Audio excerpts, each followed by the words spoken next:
ভাইগাটস্কির এই থিওরিটার নাম হলো সোশ্যাল কনস্ট্রাকটিভিজম থিওরি বা সামাজিক নির্মিতিবাদ। তো নির্মিতিবাদ আমরা কাকে বলবো? নির্মিতি কথাটার মানেই হলো কোনো কিছু নির্মাণ করা।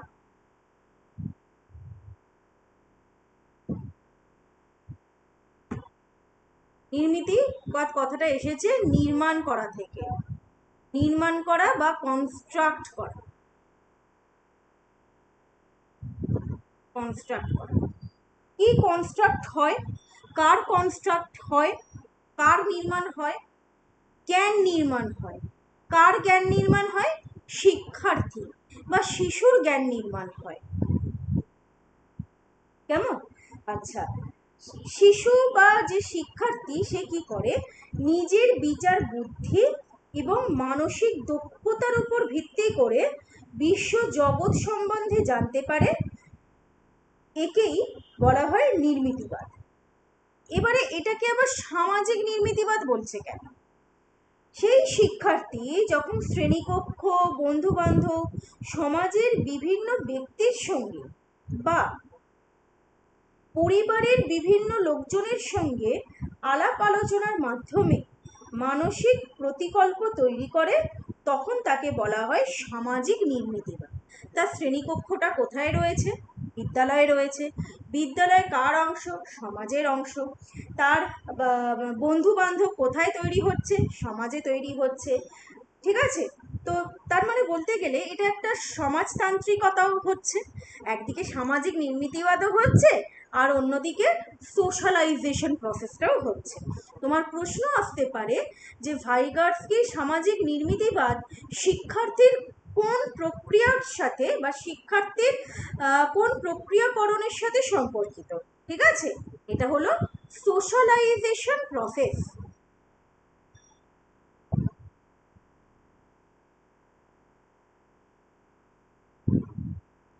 সোশ্যালাইজেশন প্রসেসের সাথে সম্পর্কিত। ঠিক আছে? আচ্ছা, তো সেই জন্যেই ভাইগাটস্কি এই লার্নিং এর ক্ষেত্রে সমাজ সংস্কৃতির ওপর গুরুত্ব দিয়েছেন, কারণ তিনি বলতে চেয়েছেন যে শিক্ষার্থীরা শিক্ষণের সময় সমাজের বিভিন্ন ব্যক্তির সঙ্গে মিথস্ক্রিয়ার মাধ্যমে সমাজ সংস্কৃতি সম্পর্কে জানতে পারে। তাহলে দেখো, এখানে সোশ্যালাইজেশন প্রসেস পেলাম, আর একটা আমরা কি পেলাম? Social interaction. সোশ্যাল ইন্টারাকশন বা সামাজিক মিথস্ক্রিয়া। সোশ্যাল ইন্টারাকশন, তো সামাজিক মিথস্ক্রিয়ার মনে রাখবে দুটো দিক রয়েছে। সেই দুটো দিক কি কি? একটা হলো সামাজিক স্তর, আর একটা হলো শিশু নিজে।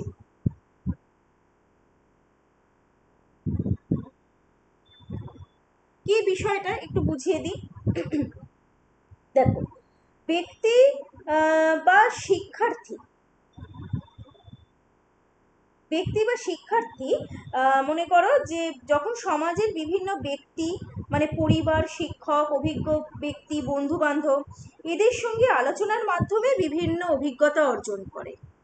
তোমরা ক্লাসরুমে আলোচনার মাধ্যমে যে অভিজ্ঞতা অর্জন করেছো সেইটাকেই বলা হয় সামাজিক স্তরের শিখন।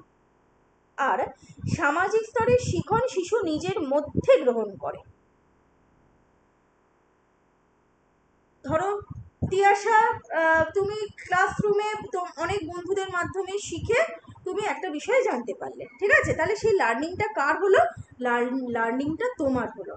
এবার সেই সামাজিক স্তরটা কারা ছিল? সেই সামাজিক স্তরটা ছিল তোমার বন্ধু বান্ধব, ক্লাসরুমের বন্ধু বান্ধব। ঠিক আছে? আচ্ছা, তাহলে এই যে ভাইগাটস্কির যে মূল নীতি ছিল, মূল নীতির মধ্যে একটা হলো এই সোশ্যাল ইন্টারাকশন, তার আবার দুটো ভাগ ছিল, সামাজিক স্তর আর শিশু নিজে, আর 2 নম্বর হলো বিকাশের সীমা। এই যে দেখো এখানে রয়েছে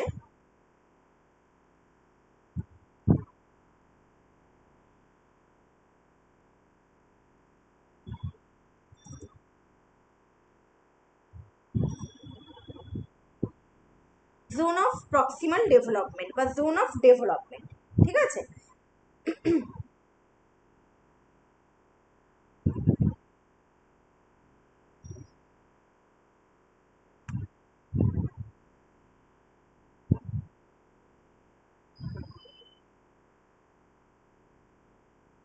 বিকাশের সীমা। তিন ধরনের, এখানে ভাইগার্সকি তিন ধরনের সমস্যার কথা বলেছে। যেমন একটা সমস্যা যা একজন ব্যক্তি সহজেই সমাধান করতে পারবে। তোমার এই মুহূর্তে পড়তে গিয়ে যে সমস্যাটা হচ্ছে তুমি নিজেই তার সমাধান করতে পারবে, এই এক ধরনের সমস্যা। আরেকটা সমস্যা যা একজন ব্যক্তি এককভাবে সমাধান করতে পারে না, কিন্তু অন্য ব্যক্তির সাহায্যে সেই সমস্যাটি সমাধান করতে পারে। তুমি নিজে পড়াটা বুঝতে পারছো না ঠিকই কথা, কোনোভাবে চেষ্টা করে তুমি তখন আমার হেল্প নেবে, ঠিক আছে। 3 নম্বর যে সমস্যা, যে কোনো কোনো একজন ব্যক্তি কোনোভাবেই সেই সমস্যাটা সমাধান করতে পারবে না, তুমি কোনোভাবেই সেই সমস্যাটা সমাধানের কোনো উৎসই খুঁজে পাচ্ছ না। তাহলে এইভাবে আস্তে আস্তে তোমার ডেভেলপমেন্ট হবে, আর সেই ডেভেলপমেন্ট মানেই হলো তোমার একটা আচরণের পরিবর্তন হবে, ঠিক আছে। সেই জন্যই এখানে বলা হয়েছে, এখানে তিনি 3 ধরনের ডেভেলপমেন্টের কথা বলেছে। একটা হলো, আমাদের এই ছবিটা দেখাই তাহলে বুঝতে পারবে।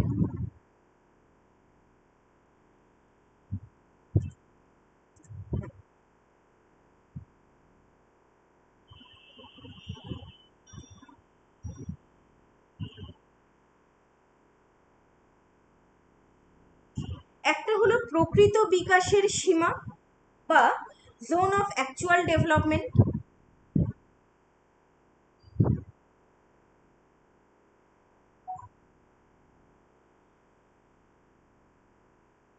আর একটা হলো জোন অফ প্রক্সিমাল ডেভেলপমেন্ট বা সন্নিহিত বিকাশের সীমা।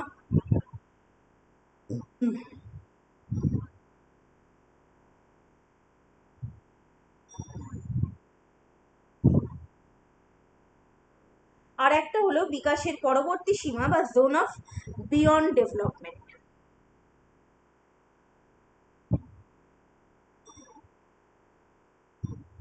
ঠিক আছে, তাহলে এইগুলো কিসের উপর ভিত্তি করে হয়েছে? অন দ্য বেসিস অফ সমস্যা সমাধান।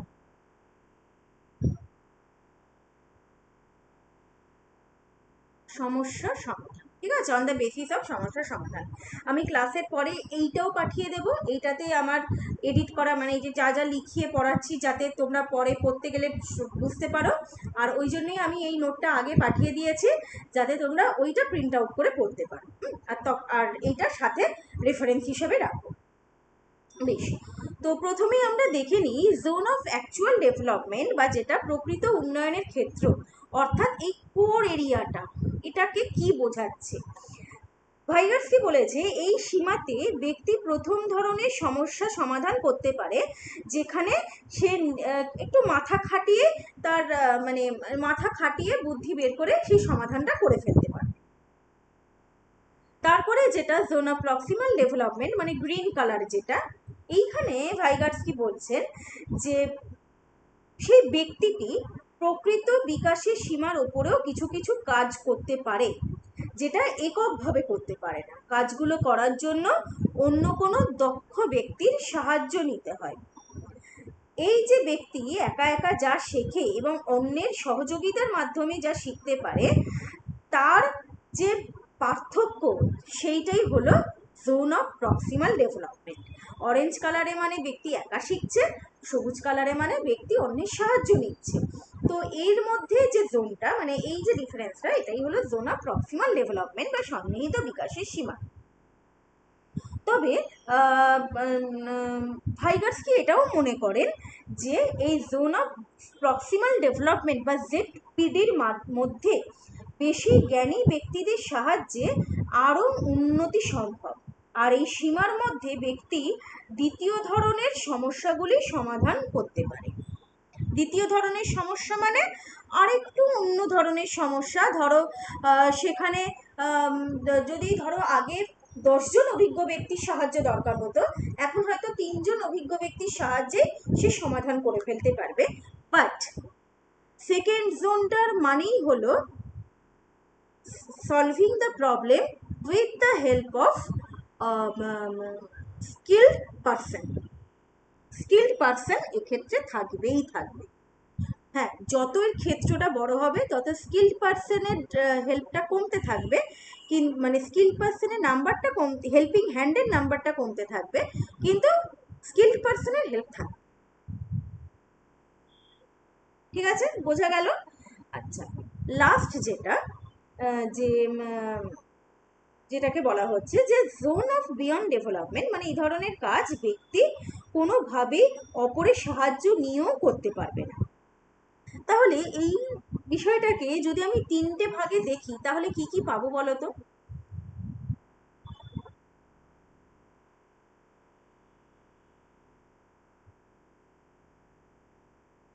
ছোট্ট জোনটা, অরেঞ্জ কালারের জোনটা, ব্যক্তি নিজেকে এইভাবে বলবে, what I can do, what I can do. সবুজ কালারের জোনে ব্যক্তি নিজেকে এইভাবে বোঝাবে, what I can do with help, what I can do with help. আর ব্লু কালারের জোনটা ব্যক্তি নিজেকে এইভাবে বোঝাবে, what I can not do.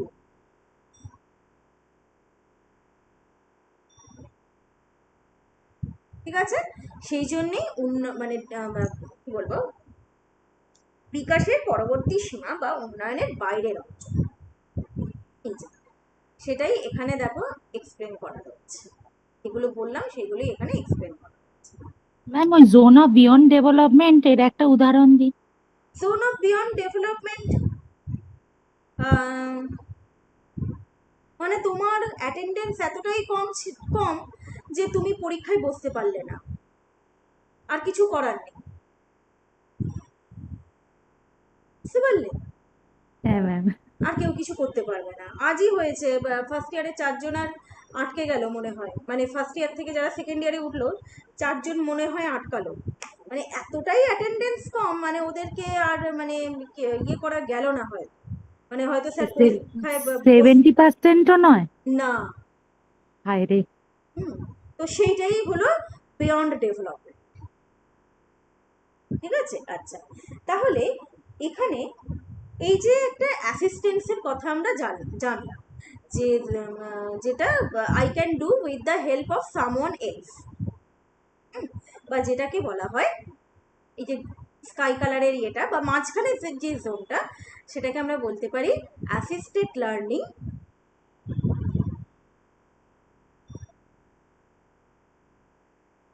বা স্ক্যাফোল্ডিং। দেখবে এই কথাটা তোমরা পাবে বা আগেও পড়েছো, ডিএলএড এর ধরো চাইল্ড স্টাডিজে এটা পড়েছো।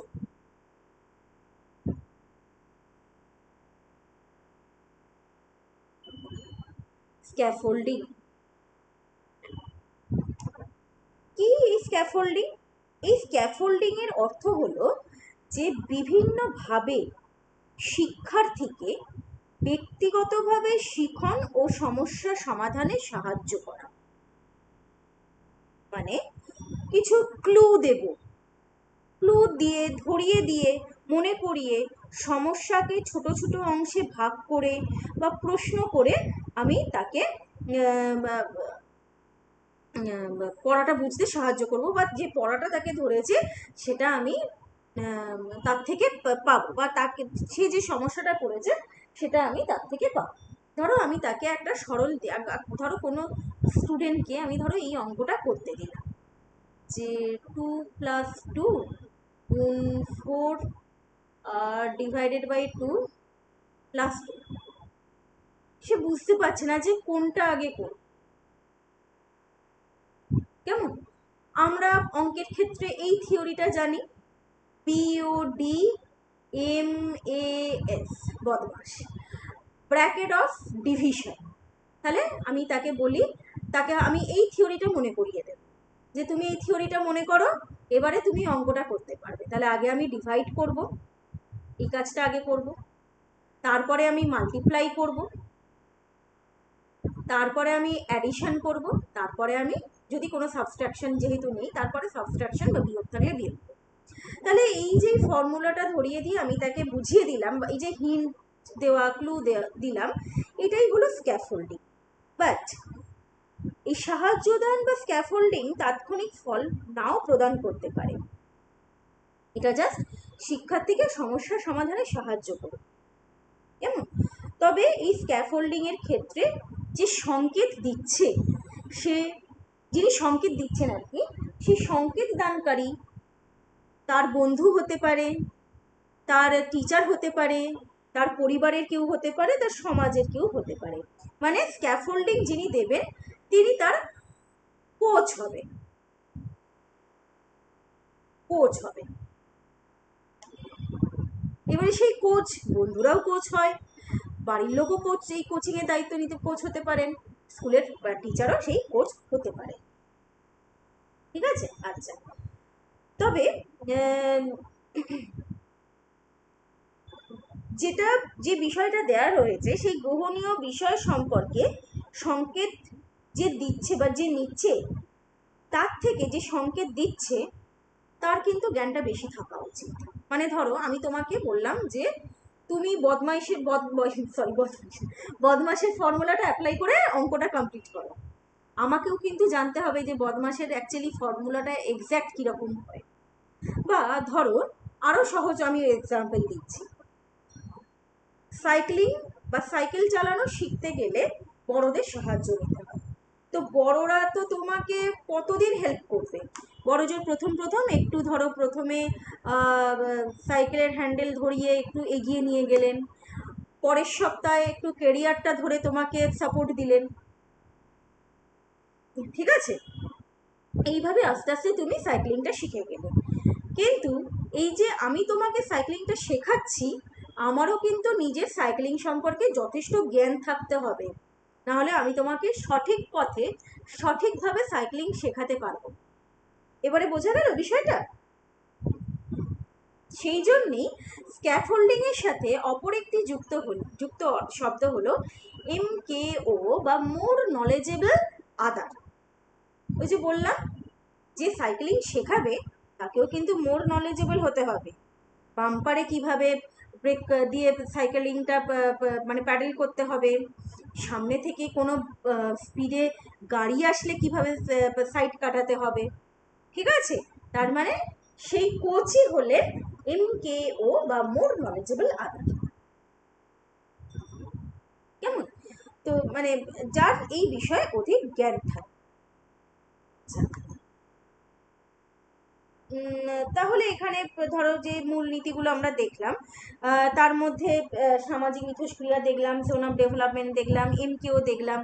এবারে আমরা এর মধ্যেই দেখবে পাবো মূলনীতিগুলোর মধ্যে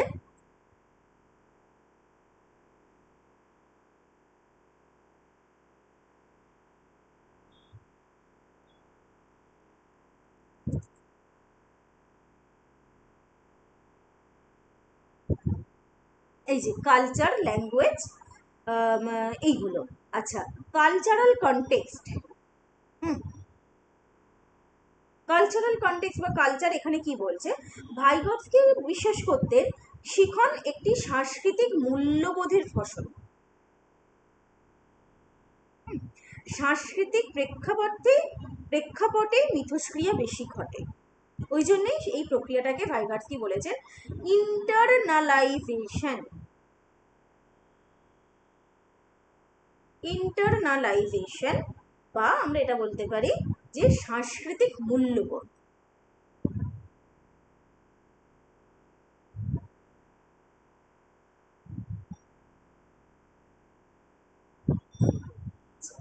ভাষা, ভাষা কেন গুরুত্বপূর্ণ? কারণ ভাষা শেখা ও চিন্তা ভাবনার এবং মিথস্ক্রিয়ার মাধ্যম, বা বলা যেতে পারে ভাষা হলো মোড অফ কমিউনিকেশন।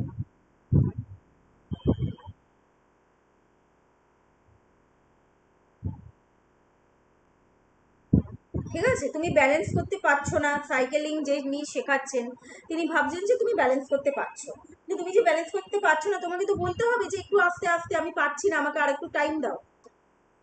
তাহলে এই কমিউনিকেশনটা ভীষণ দরকার তোমার মানে সামাজিক নির্মিতিবাদের ক্ষেত্রে। কি সামাজিক নির্মিতিবাদ? এক্ষেত্রে যেহেতু আমি সাইক্লিং এর উদাহরণ দিলাম, সাইক্লিং শেখার ক্ষেত্রে। ঠিক আছে? আচ্ছা, আর সব শেষে আসি উন্নয়নের পর্যায়ে। উন্নয়নের পর্যায় বলতে যেটা বলা হয় যে উন্নয়নের দিকে শিক্ষার্থী এগিয়ে যায়। তাহলে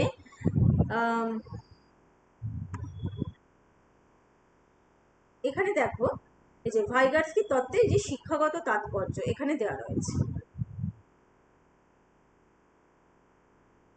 তার মানে এই তত্ত্বকে যথাযথভাবে কার্যকরী করে তুলতে সমাজ, সংস্কৃতি ও ভাষার উপর গুরুত্ব প্রদান করা হয়েছে। সমাজের বিভিন্ন ধরনের ব্যক্তিদের সঙ্গে কনভারসেশন, ডিসকাশনের মাধ্যমে শিক্ষণের উপর গুরুত্ব প্রদান করা হয়েছে। অপরের সাহায্য ছাড়া যে কোনো কিছু শেখা কোনোভাবেই সম্ভব নয়, সেটা মানে শিখন সম্ভব নয়, সেটা এখানে বোঝানো হয়েছে। মানে অপরের সাহায্য ছাড়া শিক্ষাক্ষেত্রে সফলতা তখনই সম্ভব হবে যখন শিখন একটি নির্দিষ্ট সীমার মধ্যে থাকবে। তারপরে যে ক্লু দেওয়া, হিন্টস দেওয়া, সমস্যাকে ছোট ছোট করে ভাগ করে সমস্যা সমাধান পদ্ধতির কথা বলা হয়েছে। ঠিক আছে, এই বিষয়গুলোর কথা এখানে বলা হয়েছে। আচ্ছা, আমরা এখানে ভাইগার্সকির সোশ্যাল কনস্ট্রাকটিভিজম পড়লাম। ভাইগার্সকির আরেক ধরনের থিওরি আছে ভাষা বিকাশের তত্ত্ব, সেটা একটু আমরা শর্টে দেখে নিই।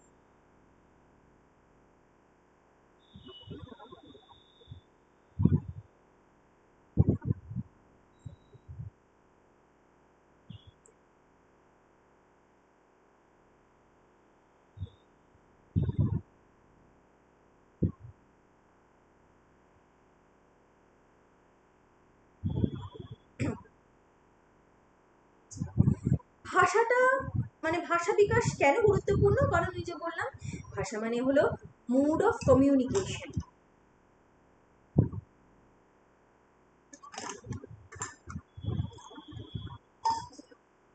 এখানে তিনি ভাষার বিকাশকে মানে ভাষাকে 4টে ভাগে ভাগ করেছেন।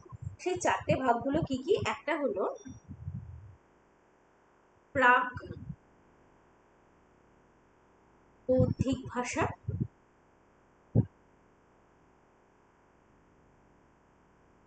মানে ভাইগার্সকির মতে প্রথম স্তরটি প্রাথমিক প্রক্রিয়া সমূহ। মানে মনে করো বাচ্চা যেমন খিদে পেলে, একদম ছোট্ট বাচ্চা 4-5 মাসের বাচ্চা খিদে পেলে কি করবে? কাঁদবে, একটু কুঁই কুঁই করবে। ঠিক আছে, মানে তার তার তো 3-4 মাস বয়স, সে তো কথা বলতে পারবে না, তাই না? তাই তার অতটুকু সামর্থ্য অনুযায়ী, তার মানে তার ওই জন্মগত সামর্থ্য অনুযায়ী পরিবেশের সঙ্গে পারস্পরিক ক্রিয়ার মাধ্যমে ভাষার বিকাশ ঘটে। ঠিক আছে। নাম্বার 2, সরল মনোবিজ্ঞান।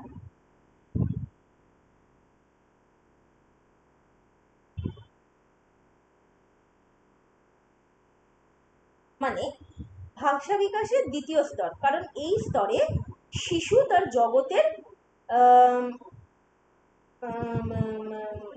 মানে মূর্ত বস্তু নিয়ে নাড়াচাড়া করবে, নিজের জগতে অভিযান চালাবে। তার হাতে তুমি বল দেবে, সেই বলটাকে নিয়ে সে নাড়াচাড়া করবে। কেমন? বলটাকে ভাববে সেটা খাবার জিনিস বলে মুখে দিতে যাবে। কারণ সে আরেকটু পরে ধরো মানে আরেকটু যখন সে ধরো নিজে তাকে ধরো বসিয়ে দিলে যখন বসতে শিখবে, বসে থাকবে, এই সময়টার কথা বলা হচ্ছে। কারণ সে শুধু একটা কাজই জানে, যে সে শুধু খেতে পাচ্ছে, সেটা যে ধরনের খাবারই হোক, সেটা ব্রেস্ট ফিডিং হোক বা মানে স্পুন ফিডিংই হোক, সে এই কাজটা, এই মিথস্ক্রিয়াটা সে করতে পারছে আরেকজনের সাথে, তার মায়ের সাথে। তাই সে মনে করে আমি সামনে যা কিছু পাচ্ছি তার মানে সবই হলো আমার খাওয়ার জিনিস। নেক্সট, নাম্বার 3, অহংকেন্দ্রিক ভাষা।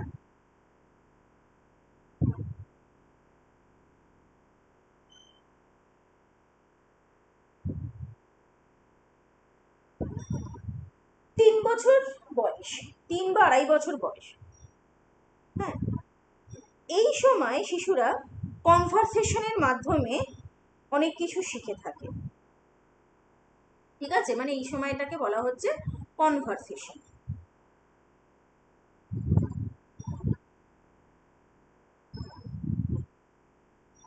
সে শেখে যে এই খেলাগুলো নিয়ে আমি প্রত্যেকদিন খেলছি, তার মানে এগুলো আমারই।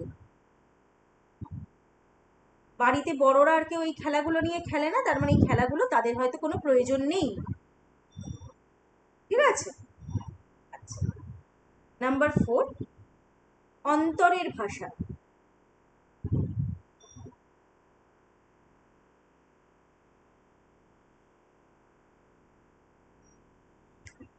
মানে তার ল্যাঙ্গুয়েজ ডেভেলপমেন্ট হচ্ছে আস্তে আস্তে। এই ভাষার বিকাশ শিশুর শারীরিক নড়াচড়ার সঙ্গী হয় এবং আচরণকে পরিচালিত করে, যেটাকে আমরা বলে থাকি বডি ল্যাঙ্গুয়েজ।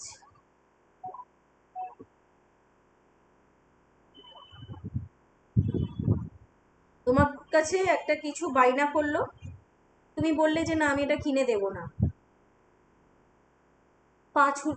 হাত পা ছুড়ে কান্নাকাটি শুরু করে দিল যে আমার এটা চাই।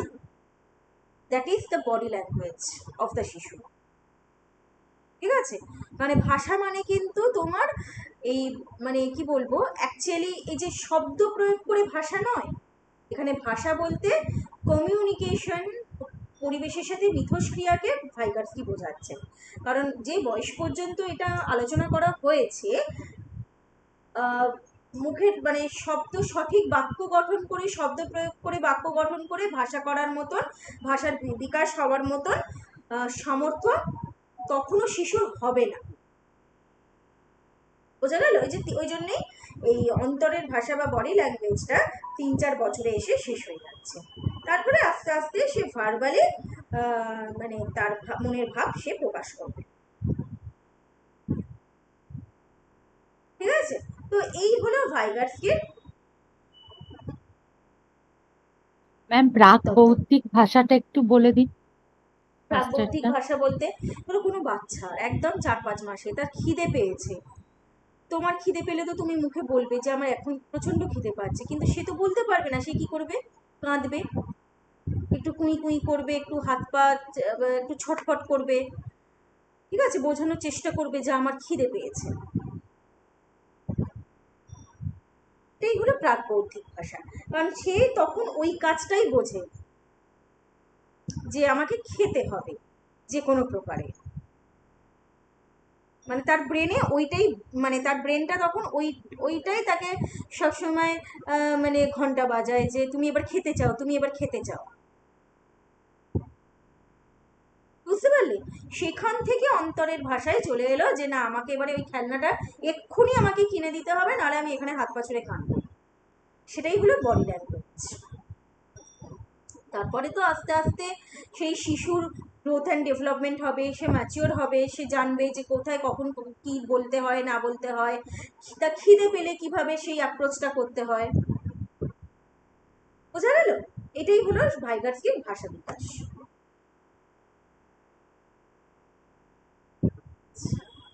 তাহলে তো ভাইগার্সকির এই থিওরি।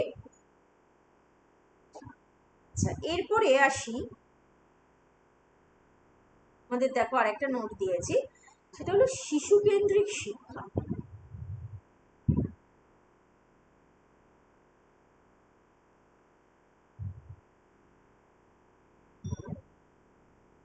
খুব সহজ কথা, শিশুকে কেন্দ্র করে যে শিক্ষা পরিচালিত হয়, অর্থাৎ আমাদের এই যে 6 থেকে 14 বছর বয়সী যে বাধ্যতামূলক শিক্ষাটা,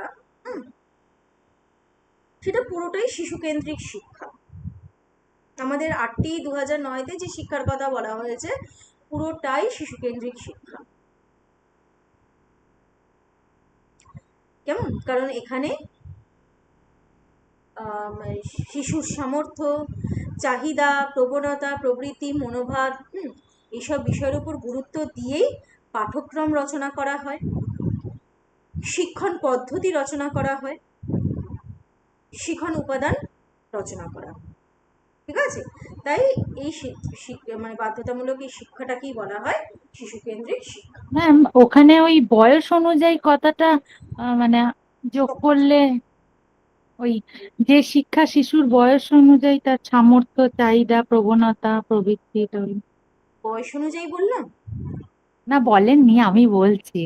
ও ওই আমরা না, এই ক্লাসে যে খালি ম্যামরা বলছিল, বিএমডি ম্যাম বলেছিল বয়স অনুযায়ীটা খুব ইম্পর্টেন্ট কথা, ওই মানে জন্য এটা আপনাকে। হলো যে, হ্যাঁ বয়স অনুযায়ী তো অবশ্যই, মানে শিশু কেন্দ্রিক শিক্ষাটা হলো মনে রাখবে ওই 6 থেকে 14 বছর বয়সী শিশুদের আচ্ছা, সামর্থ্য চাহিদাকে বোঝাচ্ছে। তার মানে 8 পর্যন্ত। বুঝেছি। আরটিইতে যেটা বলা হচ্ছে, হুম, যেই 6 থেকে মানে 14 বছর হয়ে গেল, তার মানে কি হলো, সে মাধ্যমিক স্তরে উন্নীত হলো, তাই না? তাহলে মাধ্যমিক স্তরে শিশুর সামর্থ্য চাহিদা আলাদা, তাকে কেন্দ্র করে আরেক ধরনের শিক্ষা পরিচালিত হবে। যেই মাধ্যমিক হয়ে গেল, সে উচ্চ মাধ্যমিক স্তরে উন্নীত হলো, সেই উচ্চ মাধ্যমিক স্তর মানে অ্যাডোলেসেন্স পিরিয়ড। অ্যাডোলেসেন্স পিরিয়ডে তখন সেই শিক্ষার্থীর সামর্থ্য চাহিদা প্রবণতা আলাদা, তার উপর ভিত্তি করে আরেক ধরনের শিক্ষা পরিচালিত হবে। তো এই শিশু কেন্দ্রিক শিক্ষাটা আমরা ততদিনই বলবো যতদিন 6 থেকে 14 বছর বয়সী শিশুরা, শিক্ষার্থীরা শিক্ষা গ্রহণ করছে। এবং সেটা কি না, RTI 9 অনুযায়ী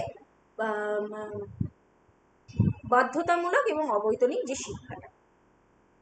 ঠিক আছে ম্যাম। ঠিক আছে।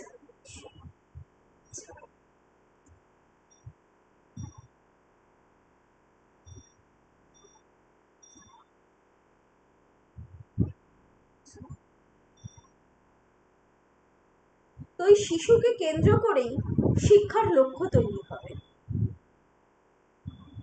ঠিক আছে। শিশুকে কেন্দ্র করেই শিক্ষার পদ্ধতি নির্বাচন করা হবে, পাঠ্যক্রম রচনা করা হবে, শৃঙ্খলা স্থাপন করতে হবে, শিক্ষা উপকরণ নির্ণয় করতে হবে এবং শিক্ষককে সেই মতো তৈরি হতে হবে, মানে শিক্ষককে সেই মতো প্রশিক্ষিত হতে হবে। দেখো,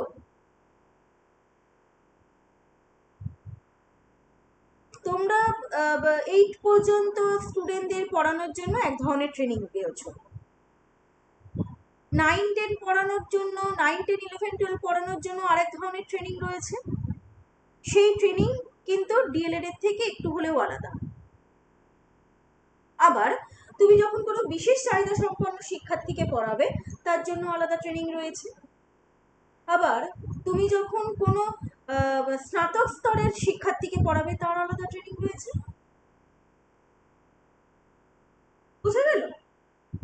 এই মানে আমাকে মানে আমি অতদূর যাব না, আমি জাস্ট আমার শিশু কেন্দ্রিক শিক্ষার মধ্যে সীমাবদ্ধ।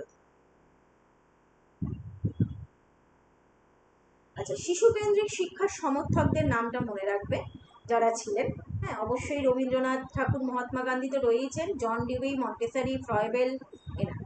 এগুলো প্রশ্ন আসে একদম, মানে টেটের কি বলবো, কোর প্রশ্ন এখান থেকে। আর শিশু কেন্দ্রিক শিক্ষার জনক হলেন শিক্ষাবিদ রুশো।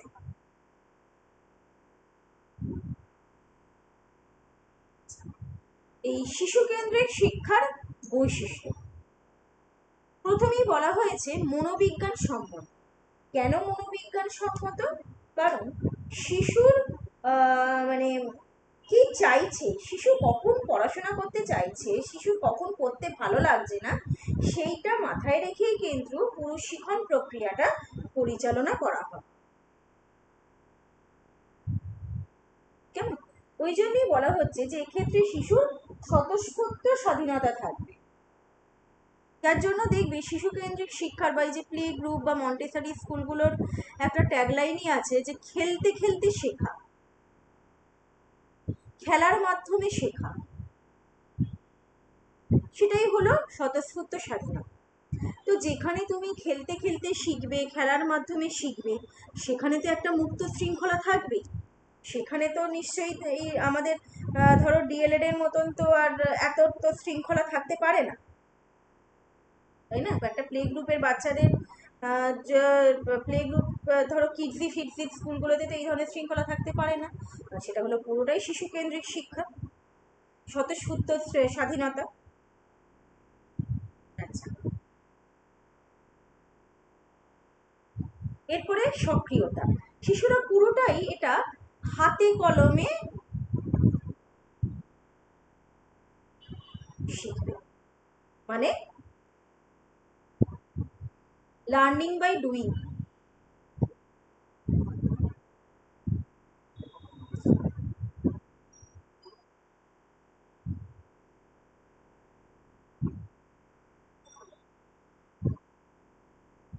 লার্নিং বাই ডুইং, ঠিক আছে?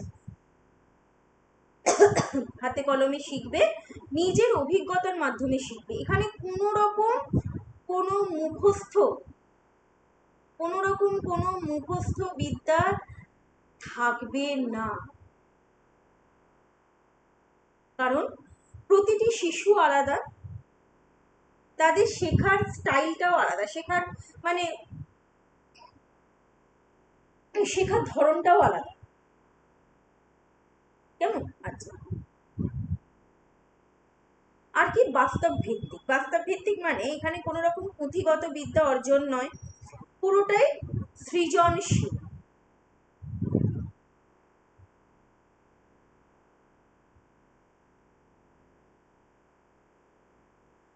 সৃজনশীল সর্বাঙ্গীন বিকাশ সাধন করাই হবে এর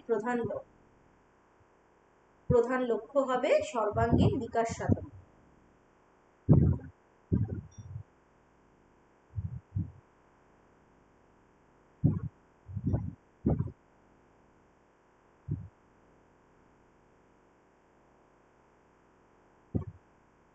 ঠিক আছে? আর অবশ্যই যে পরিবেশে শিখছে, আর একটা কথা বলে দিই, এখানে যেখানে সে এইগুলো শিখছে, আর সমন্বিত পাঠ্যক্রম মানে সবকিছুই শিখবে একসাথে, একটু অঙ্ক শিখবে, একটু ইংরাজি শিখবে, একটু গান শিখবে, একটু খেলার মাধ্যমে সেগুলো সব শিখবে। আচ্ছা, আর কি শিখন পরিবেশ হবে গণতান্ত্রিক। শিখন পরিবেশ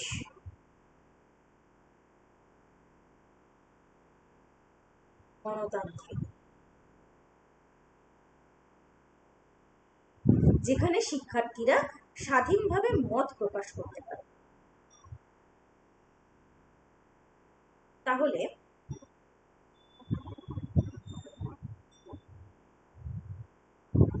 এই শিশু কেন্দ্রিক শিক্ষার তাৎপর্যগুলো কি কি? নতুন শিক্ষার ধারণা হবে, শিক্ষার কেন্দ্র, অবশ্যই যে কথাগুলো বললাম, কেন্দ্রবিন্দুতে শিক্ষার্থীর স্থান থাকবে, শিক্ষার পাঠ্যক্রম, মনোবিজ্ঞান সম্মত পদ্ধতি, এইগুলো আর কি জানবে। আচ্ছা, এখান থেকে সক্রিয়তা ভিত্তিক শিক্ষা, ঠিক আছে, মানবীয় সম্পর্ক, এগুলো আর একটা নোটও আছে, আমি দিয়ে দেবো তোমাদের। যাই হোক, শিশু কেন্দ্রিক শিক্ষণটা খুব ইজি, খালি যেটা প্রথমেই বললাম মনে রাখবে, শিশু কেন্দ্রিক শিক্ষাটা সেই 8/2009 বাধ্যতামূলক এবং অবৈতনিক শিক্ষাকে কেন্দ্র করেই কিন্তু শিশু কেন্দ্রিক শিক্ষা পরিচালনার কথা বলা হয়েছে। কেমন? আচ্ছা,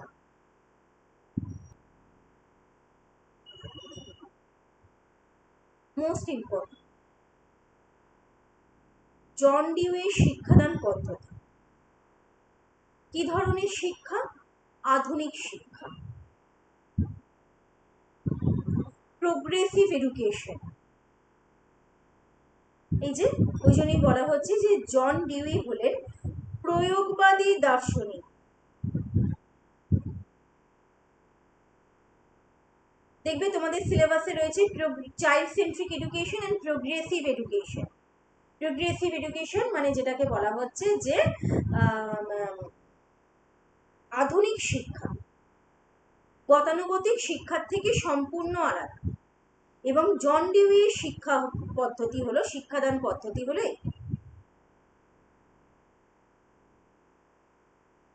কেমন? সেই জন্যই তিনি গ্রন্থটি লিখেছিলেন, ডেমোক্রেসি অ্যান্ড এডুকেশন। আর শিশু কেন্দ্রিক শিক্ষার তো একটি মূল বৈশিষ্ট্য বললামই আমি, যে গণতন্ত্র। এটা মনে রাখবে যে জন ডিউইর শিক্ষা দর্শন যে 4টি উপাদানের সমন্বয়ে গড়ে উঠেছে। কি কি? শিক্ষাই হলো জীবন, শিক্ষাই হলো বিকাশ, শিক্ষা হলো সামাজিক, কি লিখেছি,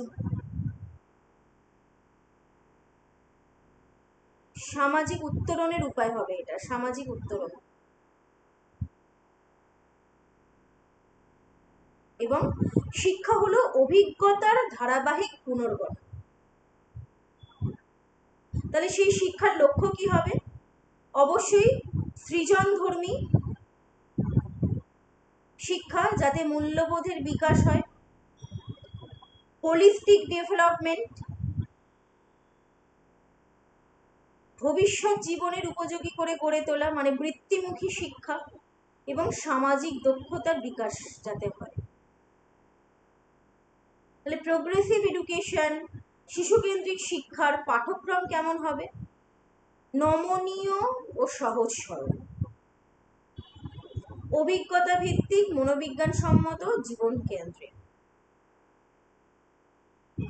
দেখো, শিশু এখানে হাতে কলমে শিখবে, শিশুর পাঠ্যক্রম হবে নমনীয়, শিশু নিজেই শিখবে, নিজেই জ্ঞান নির্মাণ করবে, মানে নিজের জ্ঞান নির্মাণের মানে নির্মিতিবাদের হোতা সে নিজেই, কারণ সেটা হলো তার জীবন কেন্দ্রিক শিক্ষা।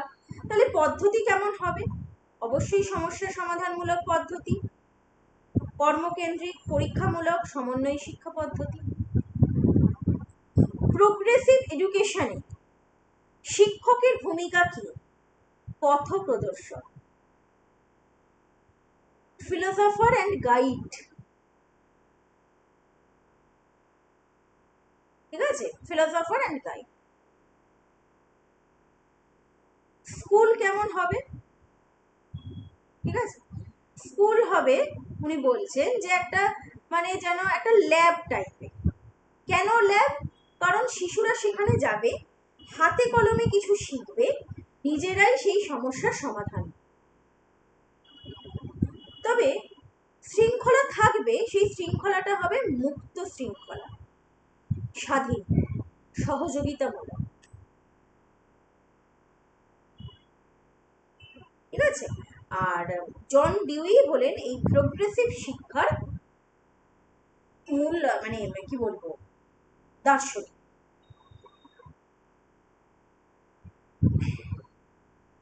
এই যে এত নির্মিতিবাদ, নির্মাণ, কনস্ট্রাকটিভিজম এগুলো বলছি, আমার নির্মিতিবাদের কটা মডেল রয়েছে? 5টা, আমরা সবাই জানি। Engage, explore, explain and elaborate, evaluation. Engage মানে কে কোথায় এঙ্গেজ থাকবে? শিক্ষক শিক্ষার্থী দুজনকেই বিষয়ের প্রতি এঙ্গেজ থাকতে হবে, আগ্রহী থাকতে হবে, কৌতূহলী থাকতে হবে। এখানে শিক্ষক শুধুমাত্র প্রশ্ন করে যাবে, শিক্ষার্থী উত্তর দিয়ে যাবে তা নয়। শিক্ষার্থীর কোনো প্রশ্ন থাকলে সে নিজেও করবে, ঠিক আছে, শিক্ষক তার উত্তর দেবেন। এবং কিভাবে করবে? অনুসন্ধানের মাধ্যমে। অনুসন্ধান মানে সেই আবার এখানে আমার সমস্যা সমাধান চলে আসছে, লার্নিং বাই ডুইং চলে আসছে। তার মানে একটু ভেবে দেখো, এই যে এঙ্গেজ থাকা, অনুসন্ধান করা, হ্যাঁ, এখানেও কি সেই স্ক্যাফোল্ডিং বিষয়টা আসছে না? একজন অভিজ্ঞ ব্যক্তির সাহায্য দান, এই বিষয়টা কি আসছে না? ভাইগার্স কি নির্মিতিবাদও তো আমাদের সামাজিক নির্মিতিবাদের একটা বিষয়। এখানে শিক্ষার্থীরা কি করবে? শিক্ষক যেরকম ভাবে বোঝাবেন সেইভাবে সেই কাজটা পরিচালনা। তারপর কি করলো শিক্ষার্থী? তার ব্যাখ্যা চাইবেন শিক্ষক। যদি শিক্ষার্থী কোনো জায়গায় ব্যাখ্যা দিতে ভুল করে বা আটকে যায়, শিক্ষক আবার সেখানে স্ক্যাফোল্ডিং করবেন, সাহায্যের হাত বাড়িয়ে দেন। তারপরে ইলাবোরেট, সে যেটা নিজে শিখলো নতুন পরিবেশে সেটা প্রয়োগ করবে। সে তো ল্যাবে শিখলো বিষয়টা, হাতে কলমে শিখলো, তার প্র্যাকটিক্যাল জীবনে, তার বাস্তব জীবনে সে সমাজে এটা প্রয়োগ করতে পারবে তো? যদি প্রয়োগ করে সফল হয় তবেই তার মূল্যায়নটা সঠিক হবে, আর যদি সে আটকে যায় তাহলে পুনরায় তার মূল্যায়ন করতে হবে। এবং এই মূল্যায়নটা কে করবে? মূল্যায়নটা অবশ্যই শিক্ষক করবে। শিক্ষক দেখবেন যে শিক্ষার্থী এই কাজটা করতে গিয়ে কিছু কিছু ভুল করেছেন, শিক্ষক এখানে কি করবেন? সেই আবার সাহায্য দানকারী হিসাবে বা একজন স্ক্যাফোল্ডার হিসাবে সেই ভুলগুলো শিক্ষার্থীকে ধরিয়ে দিয়ে মূল্যায়ন করবেন এবং এই যে ফিডব্যাক দেবেন।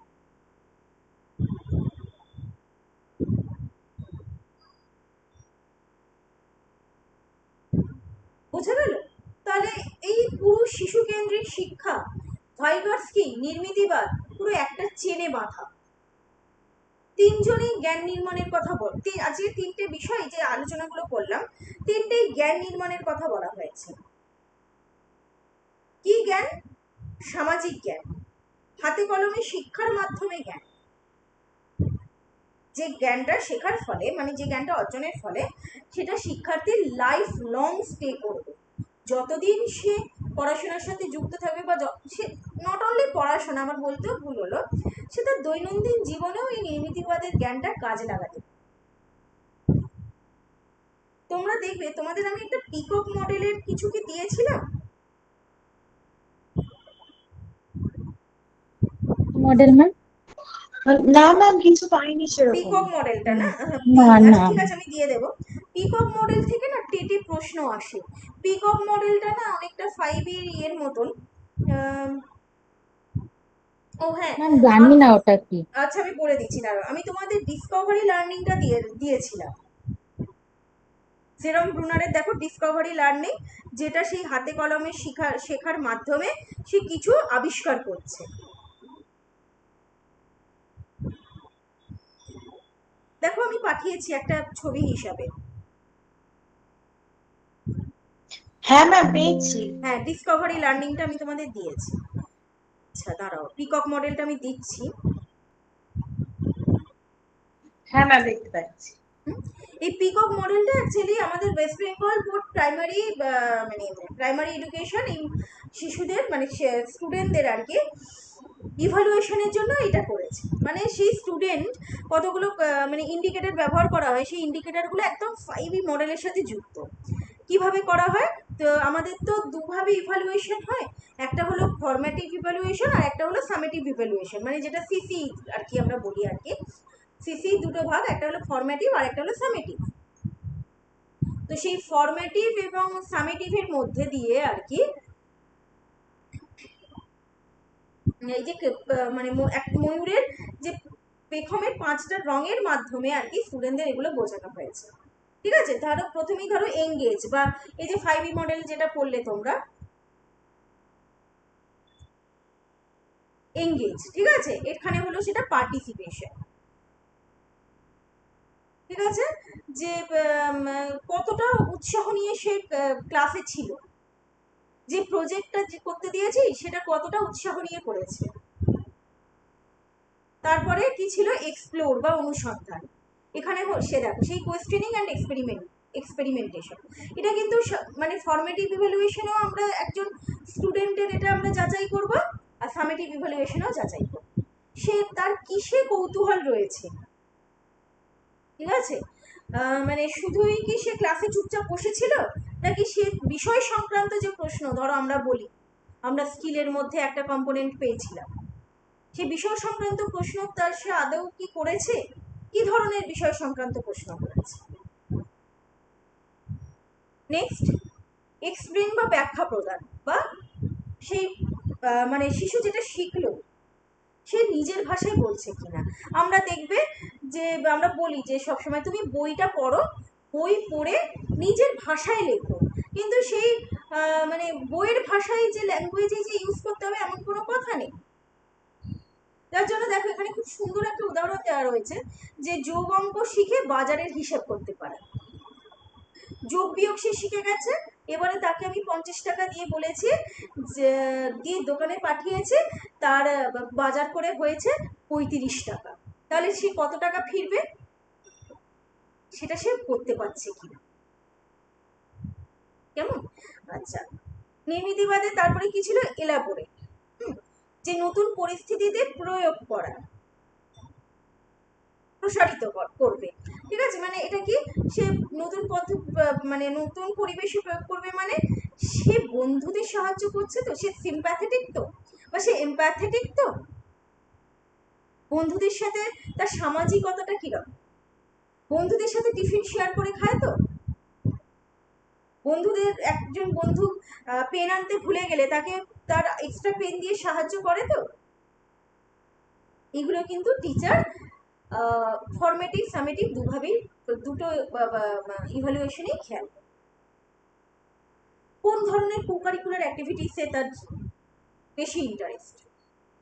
দেখবে আমাদের মানে ওয়েস্ট বেঙ্গল বোর্ডের স্কুলগুলোতে যখন রিপোর্ট কার্ড বেরোয় প্রাইমারি সেকশনে পিকক মডেলের রিপোর্ট কার্ড বেরোয়, মানে পিকক মডেলের এই বিষয়গুলোর ওপর ভিত্তি করে রিপোর্ট কার্ডটা বেরোয়।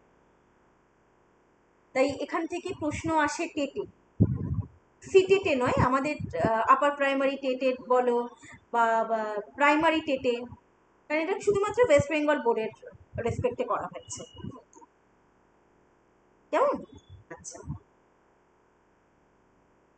হ্যাঁ ম্যাম। বেশ, তো এগুলো হয়ে গেল। আচ্ছা এবারে আমি কিছু প্রশ্ন রেখেছি এখানে। প্রশ্ন, হ্যাঁ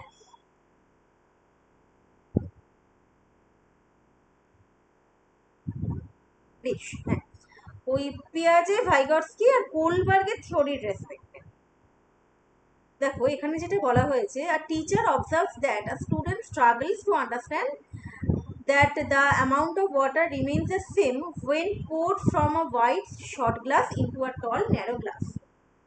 মানে তুমি একটা সরু গ্লাস থেকে একটা গোল বাটিতে, মানে সরু গ্লাসের জলটা যদি গোল বাটিতে ঢালো, সেম জলই ঢালছো।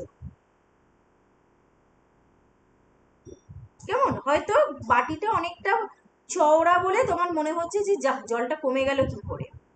এই বিষয়টা তুমি স্টুডেন্টকে কিছুতেই বোঝাতে পারছো না যে দেখো আমি কিন্তু একই পরিমাণ জল যেটা গ্লাসে ছিল সেটাই বাটিতে ঢালছি, খালি বাটির মুখটা অনেকটা চওড়া বলে তোমার মনে হচ্ছে যে বাটিতে জলটা কেন এত কম হলো। তাহলে পিয়াজের থিওরি অনুযায়ী কোন ধরনের প্রজ্ঞামূলক ধারণা, মানে প্রজ্ঞামূলক ধারণায় মানে সেই শিশুটি রয়েছে? 2 থেকে 7 বছর, তাহলে ওটা প্রাক pre operational stage, pre operational stage. Pre operational stage. 2 থেকে 7 বছরের মধ্যে রিভার্স এটা হবে। একদম। আচ্ছা ভাইগার্স কি পড়লে বলছে, to help a student learn to solve a complex math puzzle, ঠিক আছে, the teacher breaks the problem into smaller steps, provides hints and gradually removes support as the child gets better at it। hints দেওয়া, clue দেওয়া, ভাইগার্সকির মতে সেটা কি? Scaffolding. Very good, scaffolding. Scaffold.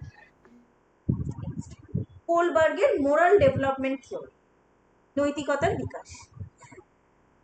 একটা 10 বছরের child decides not to skip school because they believe it is a rule set by the authorities and good children follow rules to maintain order। 10 বছরের বাচ্চা সে মানে কি তার ভ্যালু এডুকেশন হচ্ছে আস্তে আস্তে, সে এটা বিশ্বাস করেছে যে না আমি যদি রোজ স্কুলে যাই তবে আমি গুড চিলড্রেনের তকমা পাবো। তাহলে কোলবার্গের থিওরি অনুযায়ী এটা কোন লেভেলে সেই বাচ্চাটা পড়ছে?